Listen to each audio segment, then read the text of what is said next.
Man caused massive flood of 14,000 acres just to stop wife from coming home so he could keep partying. Let's dive into this story. In 1993, much of the U.S. received long periods of torrential rain, resulting in unprecedented water levels. Many states simply weren't prepared for the flood that it caused. By mid-June 1993, there was a serious threat that the river would overflow the levee and destroy all of the farmland below. Hundreds of volunteers pulled together to protect their town from the rising Mississippi River. One of the volunteers helping to sandbag the area around the levee was 23-year-old local James Scott. Many thought that the water would hold, but unfortunately, on the evening of July 16th, the river broke through the levee, and water ravaged a large area of farmland.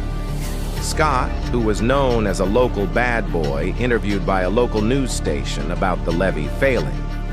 When the police saw the interview and learned that he was in the area at the time of the break, they suspected he may have had something to do with it. However, it was an allegation from Scott's friend that would kick off a criminal investigation, changing his life forever.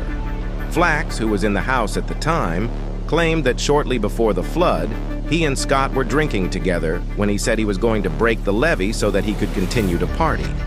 His wife, Susie, was working as a waitress on the other side of the river, so by breaking the levee and flooding the bridge out, she wouldn't be able to make it home that night, and he was free to continue drinking and partying as he pleased. This was enough information for the police to arrest and charge James Scott for purposely causing a catastrophe, a 1979 Missouri law that made it a crime to intentionally cause an incident like the flood. For his crime, he was sentenced to life in prison. However, Scott has maintained his innocence, suggesting that the police quickly jumped on him as a suspect because of his minor criminal history.